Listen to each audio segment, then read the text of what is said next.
Assalamualaikum warahmatullahi wabarakatuh. Perkenalkan, nama saya Muhammad Ilham Fauji dari semester 3B.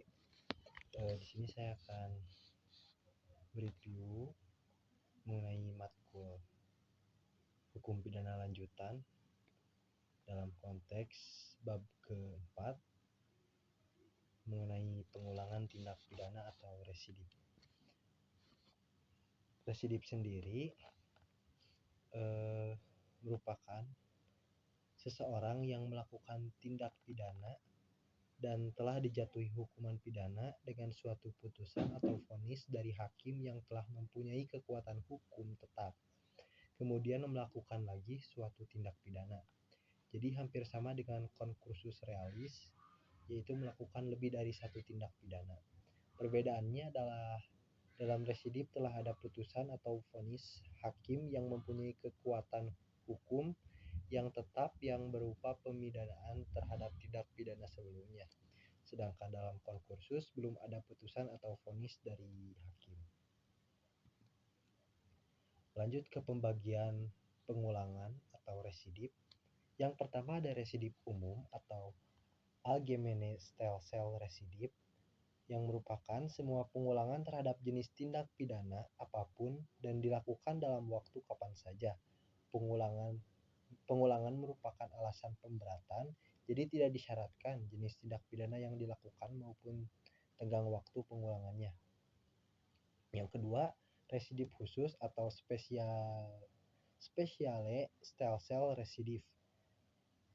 Tidak semua jenis pengulangan merupakan alasan pemberatan. Pemberatan pidana hanya dikenakan terhadap pengulangan yang dilakukan terhadap jenis tindak pidana tertentu dan dilakukan dalam tenggang waktu tertentu. Jenis residip inilah yang dikenal KUHP.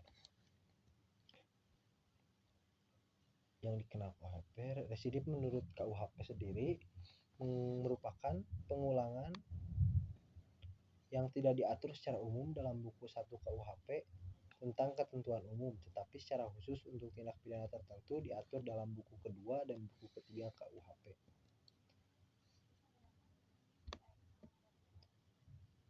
Residip untuk tindak pidana dapat berlaku untuk kejahatan maupun untuk pelanggaran, yaitu residip kejahatan.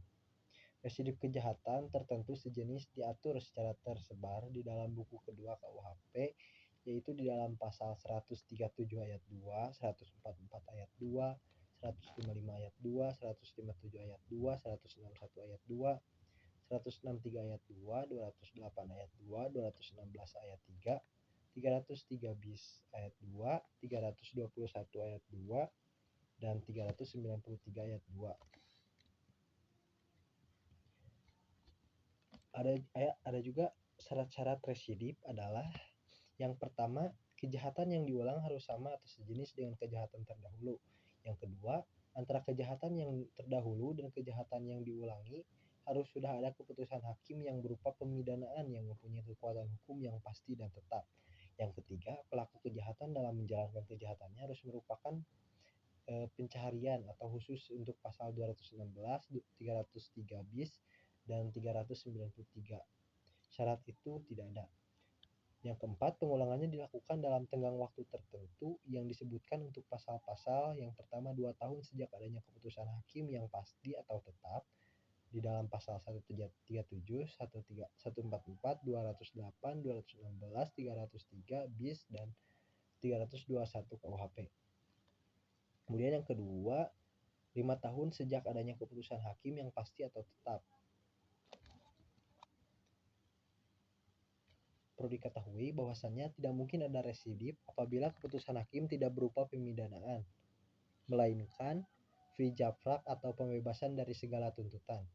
Yang kedua, keputusan vonis atau vonis hakim masih dapat berubah dengan adanya upaya-upaya hukum yang berlaku, banding dan kasasi. Yang ketiga, keputusan hakim yang berupa penetapan.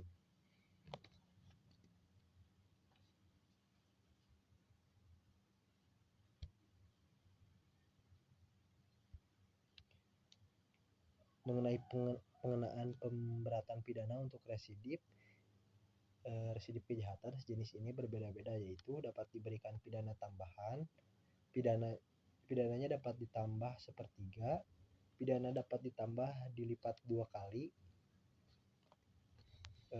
yaitu khusus untuk pasal 393.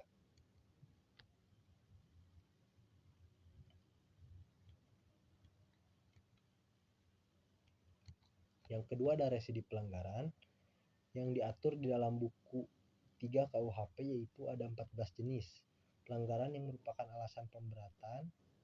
Yang pertama pasal 489, yang kedua pasal 492, yang ketiga pasal 495, yang keempat pasal 501, yang kelima pasal 512, yang keenam pasal 516, yang ketujuh pasal 517, yang kedelapan pasal 530, yang kesembilan pasal 536, yang kesepuluh pasal 540, yang ke-11 pasal 541, yang ke-12 pasal 544, dan yang ke-13 pasal 545, dan yang ke-14 pasal 549.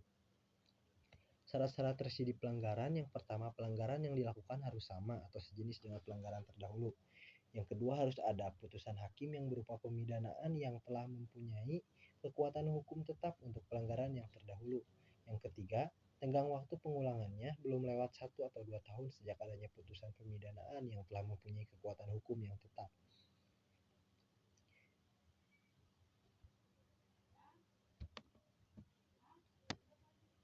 Berdasarkan uraian tersebut, maka pemberatan untuk pelanggaran yang pertama, pidana denda diganti atau ditingkatkan menjadi pidana kurungan, dan yang kedua, pidana denda atau kurungan dilipatkan jadi 2 kali lipat.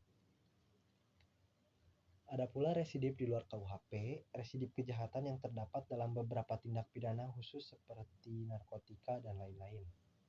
Yang kedua, residiv pelanggaran di luar KUHP terdapat dalam Undang-Undang Nomor 14 Tahun 1992 dan lain-lain. Mungkin cukup sekian mengenai bab 4. Wassalamualaikum warahmatullahi wabarakatuh.